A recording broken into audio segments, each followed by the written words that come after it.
Hello friend, आज की इस वीडियो में हम डिस्कस करेंगे आपके द्वारा पूछे गए सवालों के बारे में। ठीक है, जो भी सवाल आपने कमेंट बॉक्स में यहाँ पे पूछे हैं उनके बारे में यहाँ पे हम वन बाय वन करके डिटेल में डिस्कस करने वाले हैं। ठीक है, तो यहाँ पे आपके जो सवाल हैं वो असिस्टेंट फोरमैन के हों या फिर एचएम ऑपरेटर के हों, टेक्नीशियन के हों या फिर ओवरसीयर के। ठीक है, किसी भी पोस्ट से रिलेटेड जहाँ पे जो भी आपके जो सवाल हैं कमेंट बॉक्स में उन पर यहाँ पे हम डिटेल में डिस्कस करने वाले हैं। ठीक है, तो एंड तक वीडियो में बने रहिए। और अभी तक अगर आपने चैनल को सब्सक्राइब नहीं किया है तो चैनल को सब्सक्राइब भी जरूर कर लें। तो चलिए वीडियो को शुरू करते हैं। तो सबसे पहले यहाँ पे जो सवाल आपका पूछा गया है वो यहाँ पे है, हीमा भाई अहिरवार ने यहाँ पे ये सवाल पूछा है आपका। और इनका सवाल है कि सर फोरमैन मैकेनिकल का एग्जाम कब होगा। ठीक है, और उसके बाद यहाँ पे पूछा है कि सिलेबस क्या रहेगा और प्रीवियस ईयर का कट ऑफ जो है कैटेगरी वाइज यहाँ पे बता दीजिए। तो यहाँ पे मैं इनके बारे में आपको बताने वाला हूँ डिटेल में कि क्या क्या ऐसे होने वाला है। तो यहाँ पे फोरमैन जो मैकेनिकल के एग्जाम के बारे में सबसे पहले यहाँ पे बात करेंगे। तो फोरमैन का जो मैकेनिकल का एग्जाम वो कब होगा। ठीक है, तो आपने देखा यहाँ पे अभी तक जो माइनिंग सरदार और एचएम ऑपरेटर की जो एग्जाम डेट आ चुकी है। ठीक है, तो जितना भी यहाँ पे उनको टाइम मिल रहा है, जितना जल्दी हो सकता है वो एग्जाम यहाँ पे कराने की कोशिश कर रहे हैं एनसीएल वाले। ठीक है, एनसीएल डिपार्टमेंट जो जितना जल्दी हो सकता है आपका एग्जाम यहाँ पे कंडक्ट कराने की कोशिश कर रहा है। ठीक है, क्योंकि अभी इसमें इतना टाइम भी, क्योंकि लास्ट टाइम कुछ पैरामेडिकल की जो भर्ती है उसको लगभग 1 साल हो चुका है, तो उसका एग्जाम बीच में कोविड-19 की वजह से यहाँ पे कंडक्ट नहीं करा पाए थे। लेकिन अब जैसे ही यहाँ पे आपके एग्जाम एक बार शुरू हुए हैं, ठीक है, 8/11 से, उसके बाद यहाँ पे आपने देखा उसके बाद 8/11 में एग्जाम है, उसके बाद फिर 29/11/2020 को भी आपका एचएम ऑपरेटर का एग्जाम है। ठीक है, तो जैसे ही यहाँ पे आपका मतलब टाइम मिलता है उनको, क्योंकि यहाँ पे एग्जाम सेंटर भी आपके एनसीएल के पास ज़्यादा नहीं होते हैं। ठीक है, कुछ गिने चुने एग्जाम सेंटर है, वहीं पे उनको एग्ज़ाम कराना होता है। तो उन्हीं एग्ज़ाम सेंटर में उनको एग्ज़ाम कराने हैं। तो उसी के देखते हुए आपका जो एग्ज़ाम शेड्यूल है वो एकदम तो सबका नहीं आ सकता है, धीरे धीरे करके ही सबका आएगा। तो यहाँ पे मान के चलिए कि आपका भी यहाँ पे बहुत ही जल्दी यहाँ पे एग्ज़ाम होने वाला है, फोरमैन मैकेनिकल हो या फिर टेक्नीशियन वाले हों। ठीक है, इनका एग्ज़ाम जो है काफ़ी जल्दी अब होने वाला है। आप मान के चलिए लगभग दिसंबर तक आपका एग्ज़ाम यहाँ पे हो सकता है।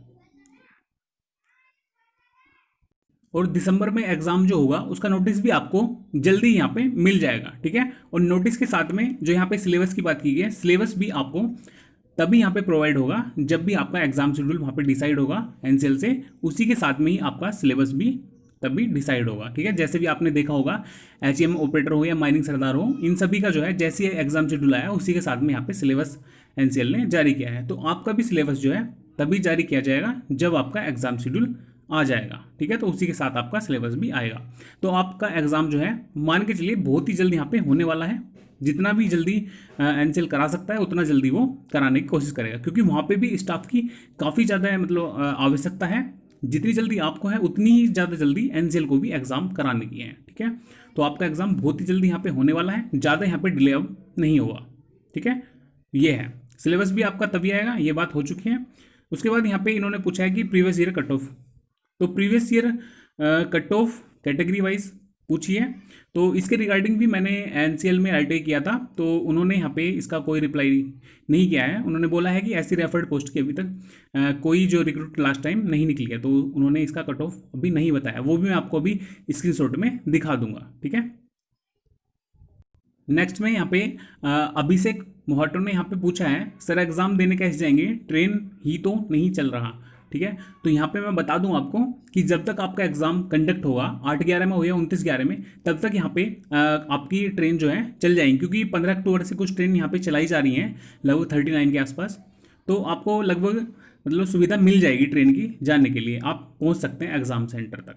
ठीक है, तो और आपका एग्जाम अगर 29/11 में होता है तो तब तक काफ़ी ट्रेन यहाँ पे चल जाएंगी। और इस रूट में जो है 39 ट्रेन है, ये लगभग इसी रूट में चली है जहाँ से आपका एनसीएल का जो एग्ज़ाम सेंटर है इसी रूट पर ये चली हैं। ठीक है, तो आपको यहाँ पे एग्ज़ाम में कोई प्रॉब्लम नहीं होगी, एग्ज़ाम सेंटर पर आप जा सकते हैं, ट्रेन तब तक चल जाएंगी। ठीक है, इतनी ट्रेन आपकी चल जाएंगी, सभी तो नहीं चलेंगी, लेकिन एग्ज़ाम आप देने जा सकें इसके लिए आपको जो ट्रेन मिल सके इतनी ट्रेन यहाँ पे आपके लिए चल जाएगी। नेक्स्ट यहाँ पे अक्षय सिंह ने पूछा है कि सर एग्जाम सेंटर वही होंगे जो हमने फॉर्म में डाला था या फिर चेंज होगा।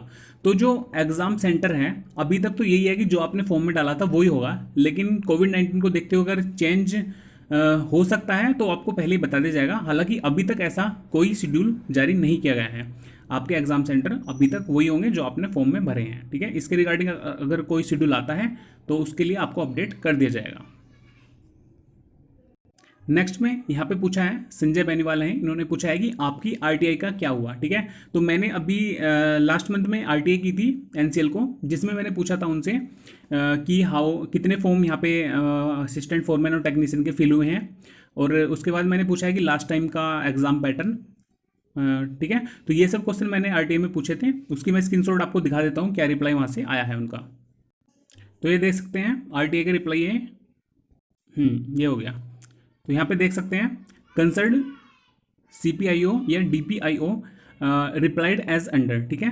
तो यहाँ पे मैंने पूछा था how many form in assistant foreman mechanical या फिर टेक्नीशियन, दोनों में पूछा था। तो उन्होंने बोला यहाँ पे desire information is not held as of now as the process of referred recruitment is not completed yet, ठीक है। जब तक आपकी जो रिक्रूटमेंट कंप्लीट नहीं हो जाती है तब तक वो आपको यहाँ पे नहीं बताया जाएगा कितने फॉर्म आपके यहाँ पे असिस्टेंट फोरमैन और टेक्नीशियन के फिल हुए हैं, जब तक आपकी जो रिक्रूटमेंट कंप्लीट नहीं होगी। उसके बाद यहाँ पे आपको बताया जा सकता है।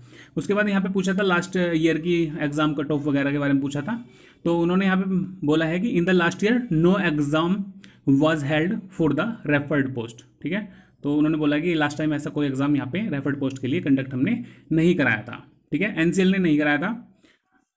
तो यही रिप्लाई इसका आया है आरटीआई का। तो काफ़ी टाइम से आप पूछ रहे थे कि आरटीआई का रिप्लाई का क्या हुआ, तो यहाँ पे इसका कोई मतलब ठीक से उन्होंने रिप्लाई यहाँ पे अच्छा जो हमें उम्मीद थी वो यहाँ पे नहीं रिप्लाई में उन्होंने दिया है, ठीक है। तो ये रिप्लाई इसका आया है आरटीआई का। उसके बाद यहाँ पे पूछा है टेक्निकल सब्जेक्ट या फिर टेक्निकल सब्जेक्ट सिलेबस या फिर सिलेबस मैकेनिकल डिप्लोमा, ठीक है। तो ये जो आपका जो सिलेबस है ये मैंने बता चुका हूँ, तब भी आपका एग्जाम शेड्यूल यहाँ पे जारी किया जाएगा, उसी के साथ में आपका सिलेबस भी यहाँ पे आ जाएगा, ठीक है। लेकिन इससे अलग जो इंपॉर्टेंट टॉपिक्स हैं वो मैंने यहाँ पे वीडियो में डाले हुए हैं, उन्हें आप देख सकते हैं, वो काफ़ी इंपॉर्टेंट है एग्जाम के लिए, वो आपको जरूर पढ़ने हैं, ठीक है।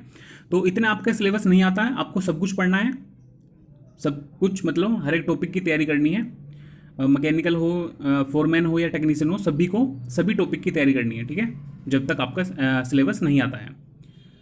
सारे टॉपिक कंप्लीट करो, उसके बाद जब सिलेबस आ जाएगा उसके बाद फिर जो आपके सिलेबस में टॉपिक दिए गए हैं फिर पॉइंट टू पॉइंट उन्हीं टॉपिक को आपको कवर करके जाना है, ठीक है। तो आपको वेट करना होगा सिलेबस का जब तक एग्जाम शेड्यूल नहीं आता है।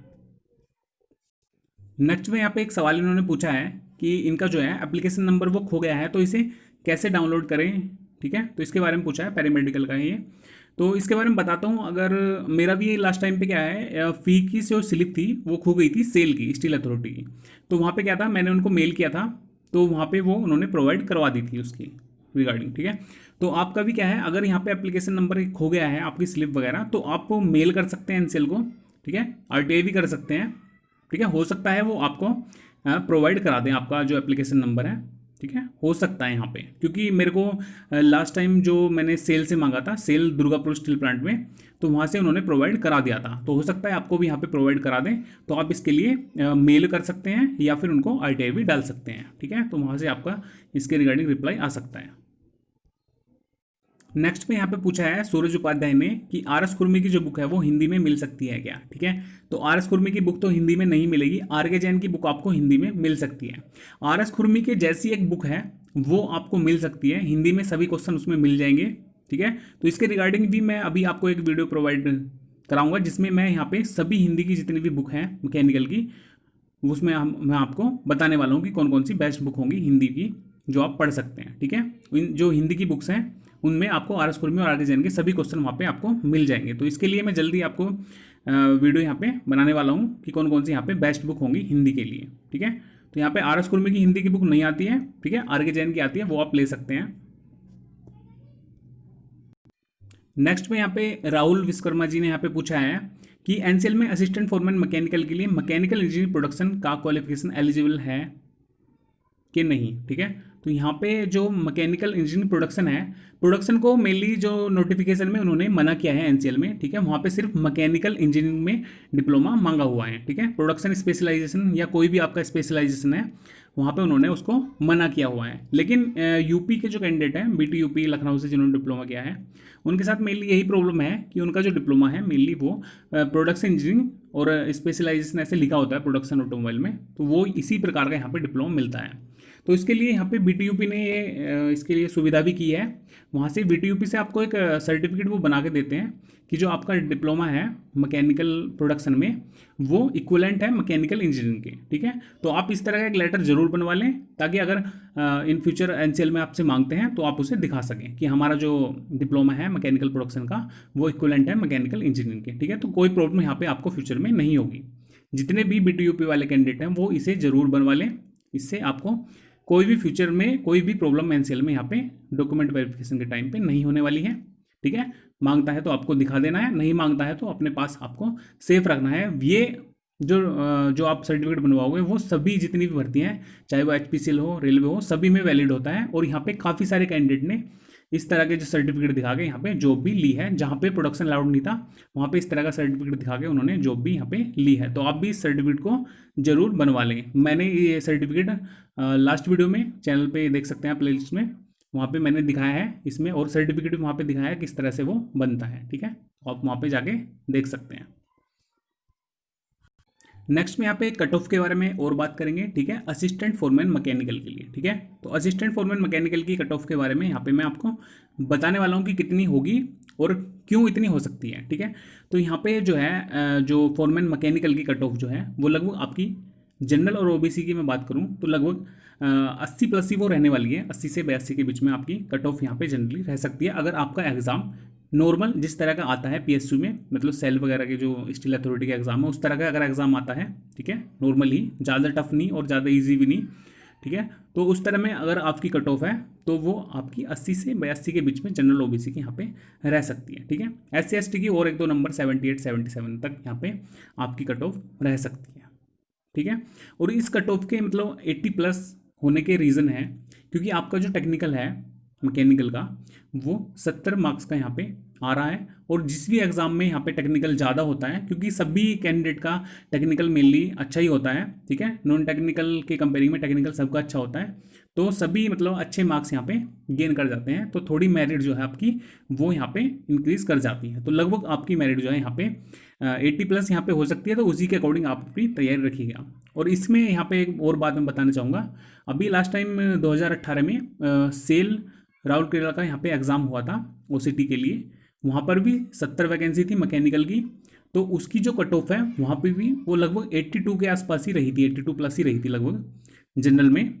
तो लगभग यही मैं उसी के रिगार्डिंग मतलब उसी के देख कर बोल रहा हूँ यहाँ पे कि लगभग आपकी जो कट ऑफ है अगर उसी तरह का एग्जाम यहाँ पे आएगा तो लगभग आप मान के चलिए कि 80+ ही रह सकती है। और अगर थोड़ा बहुत टफ आता है एग्जाम तो आपकी कट ऑफ डाउन भी जा सकती है, ठीक है, 75-80 भी जा सकती है अगर थोड़ा टफ आता है, ठीक है।